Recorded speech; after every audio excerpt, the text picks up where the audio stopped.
In 25 years, I've taken slides. I give a whole huge slide presentation with 2 slides up on the screen, one before and after. It is absolutely inspiring. We forget how far we've come. People that are around the neighborhood can see before and after what type of work that we did here. And they come and say, hey, listen, I want to do the same thing on my house. We've done a wonderful job here in Elgin of maintaining the original structures. There's very few cities in the country that you can go buy property and have the city participate in remodeling. There was some money from the city, and it was enough money that really, it made the quality of the project better. It is part of the collective memory of Elgin. I mean, it's an important building. Bringing people into the historic commercial center of Elgin is going to be the vitality that it will need for the restoration and preservation of a number of our historic commercial buildings.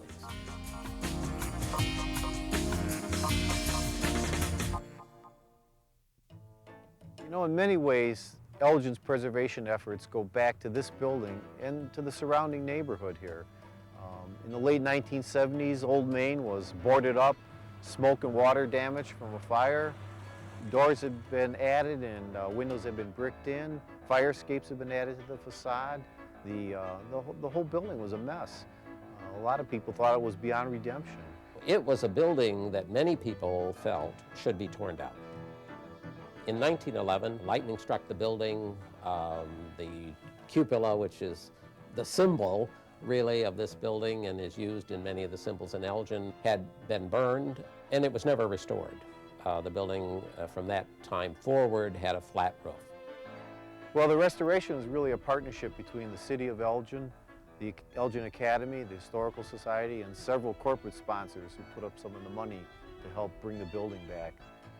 Burnich & Castle, a local architectural firm, was involved right from the beginning with the exterior renovation of the building, and then they provided expertise through the entire interior renovation as well.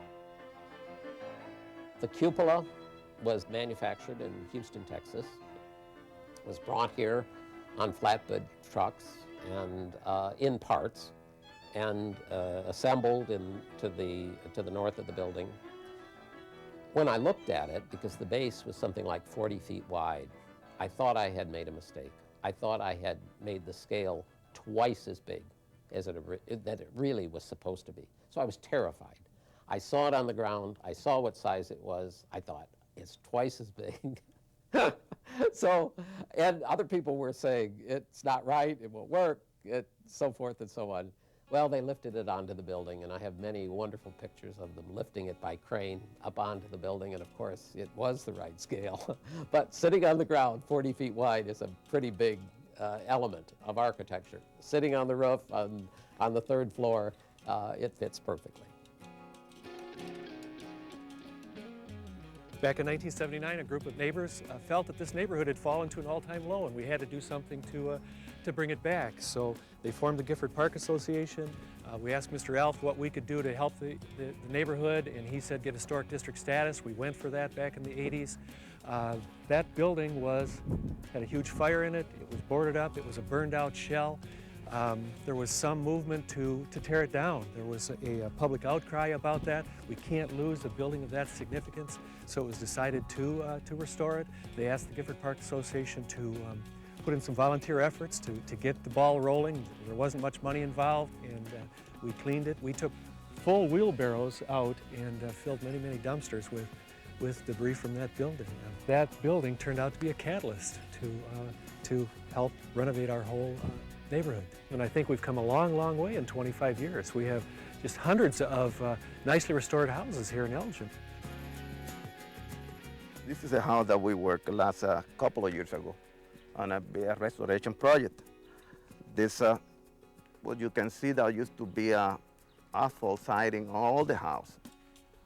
And we want, when we start, we just want to restore the lapsed cedar siding. And we restore the front porch, the original front porch with the original support columns. And we do those bowl spindles all around the top of the railing. And on the bottom part, We restored all the spindles exactly the way that's supposed to be on the old days. Every house has their own personality.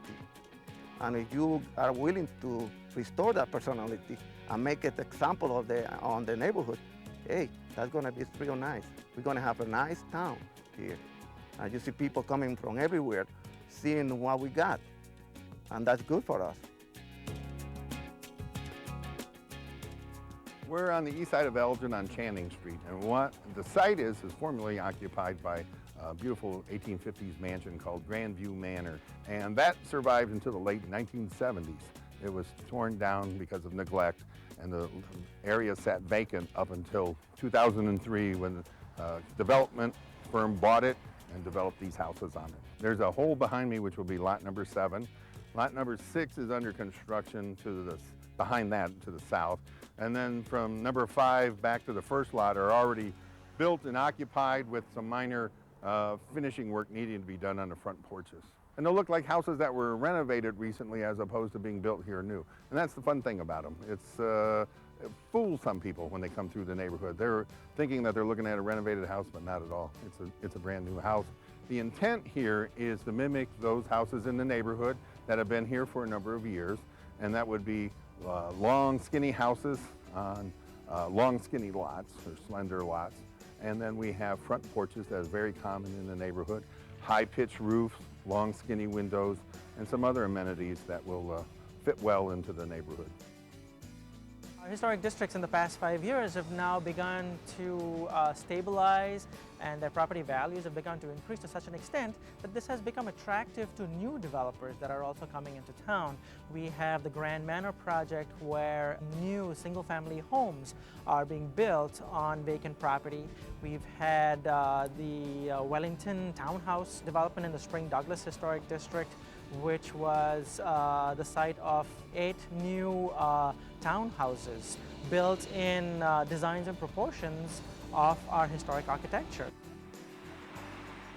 It's not that it's new, it's that we have a chance to really drive the price point up, which gives people confidence to invest. So I think if we can redevelop the Channing Y site and Grandview Manor as housing that pushes the current market, that in fact is above the current market in price points and quality, I think that will demonstrate to people who are already living in those neighborhoods or people who are thinking about living in those neighborhoods that, yeah, this is a good investment. I should put money back into my house. Maybe it would be a good thing to, take our house to the next level. Or for the new couple or family contemplating moving into one of those neighborhoods who's looking at a diamond in the rough, saying, yeah, if we buy this and invest a little bit more, it's been shown to us that houses in this neighborhood can sell for more than that.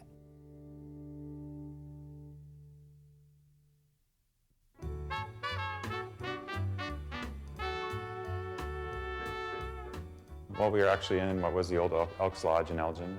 We're at 18 Villa Court, and it is now the home of Demi and Cooper Advertising. The interior had been gutted, actually. The floors were still here, the staircase was still in place. The previous owner had saved all the doors, all the light fixtures, but for the most part, it was a shell, which, sounds terrible, and we didn't get to see what it was before, but it also made it a little easier to actually come in and go, oh, hey, we could do this with this area, and this with this area, and the bathrooms could go there. It was a little easier to look past the condition of the building because, there was no interior baggage. A lot of people that look at an old building would kind of look at that space and it would turn them off. But actually, it was the lodge room. We call it the ballroom because it's that big, That's what made the project really, for us, doable and economically feasible because we were able to divide it up into, a lot of office space, still with incredibly high ceilings and the big light fixtures and everything in there. It's really dramatic. And that kind of made this all possible, I think. If it would have been, kind of a warren of smaller rooms, I think it would have been more difficult to actually, look at the building and say, yeah, that can be an ad agency with, 20 people and maybe someday more. But obviously, I think this building shows that there's a lot of life left in a lot of these buildings. And so I hope it does set a precedent, especially for this part of downtown. The city had a facade program going on, and it had been going for a number of years. We were probably one of the last ones to use the facade program. And in 2002, between the city and some complaints in the Speak Out column about our metal front, we decided to go ahead and tear it off and see what we had underneath. The trim around the windows and the cornice across the top is all made of galvanized metal. The fancy stuff up there and the little stuff around the windows, and there were large holes cut in that metal in order for them to attach the braces for the false front. And in order to do this thing properly, those had to be hand done and made to match the original. The galvanized metal back then had a lot of lead in it and was a softer material. Today they had to use copper, and they zinc coated it so it would accept paint, and fixed it that way. So we had to have a company come out of Chicago and do this. It was a big expense, but well worth it. It certainly looks like it was always there, and turned out very nice. You know, most of the incentive for doing something like this is economic. You want to fill up your property, and it's hard to rent property that's in a rundown or heavily used state. So one of our big concerns, of course, was, you know, to put that much money, is downtown Elgin gonna be able to bring in the kind of rents you need to pay that money back? And it certainly has been an economic boost. Occupancy has taken a big jump in downtown Elgin, and also the amounts you can get per square foot for rent. And buildings that previously probably would have been torn down or you know, unoccupied are occupied. So the overall effect has been great. When this building was up for sale, I worked out a deal with the owners and then decided to build a loft on the third floor here. That led to the restaurant on the first floor, Cafe Magdalena, the Italian restaurant. The city had this program of restoration, and they paid 35% of the cost of the 4 outside exterior walls, and took off the facade, of course, in the front. Just the 4 outside walls, that means sandblasting, cleaning, tuck pointing, replacing all the windows with the modern thermopane windows, cost about $400,000, and they paid $158,000 of that. So without the city, there's no way I could have done it on my own. There are a lot of people living downtown, a lot more than people realize. Kurt Kresmery over on the Highland here, and Grace Richards across the street. She was commuting from the Loop in Chicago to Elgin, and she decided, hey, that's crazy. If I'm going to work out here, why don't I live here? So she bought a loft right across the street. We're so fortunate here. We have a wonderful symphony. It's unique for this size town in the country. We have one of the best symphonies. We have a choral union. We have children's theater, Elgin Youth Symphony. Culturally, Elgin is it's a gem. I mean, we have so many things to offer people. And with people moving downtown, I think it's just going to be wonderful. River Park Place is the first of residential development that has taken place in over 100 years in downtown Elgin. River Park Place was developed as part of our downtown Center City Master Plan, which encouraged residential development.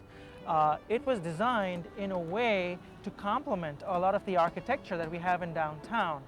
River Park Place actually set the stage for all the downtown development that we're seeing today, and the resurgence of this revitalization process that downtown Elgin is going through. It was the first of projects which the city invested in, a developer invested in, which has now created this ripple effect in downtown, with more and more developers coming into town saying that they're interested now in redeveloping in downtown. So River Park Place set the stage, set the precedence for that.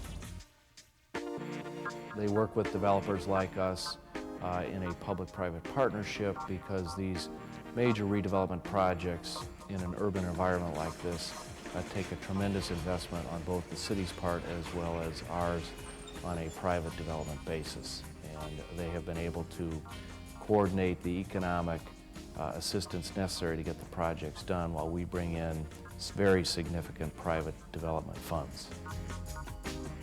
Fountain Square is approximately 211 condominium units, 17 townhouses and duplexes, 12,000 square feet of retail, restaurant space, as well as esplanades that go to the river, an outdoor public garden, as well as a plaza area with a large fountain that will open up to the restaurant. Fountain Square is about a $50 million investment, and with that obviously brings residents to the project and becomes a 24-hour, 7-day-a-week living environment. This is truly an urban environment that is on the verge of probably exploding, and I think we'll see that over the next couple years around downtown Elgin. The success of the downtown will drive further success in our surrounding inner ring neighborhoods. We've seen great improvement in those neighborhoods over the years, but I think to take those neighborhoods to the next level, their close proximity to a thriving, desirable downtown is going to really enhance the value of those neighborhoods and therefore produce greater investment, and that's important. People are going to see that it's not just a great place to live, but a great place to invest.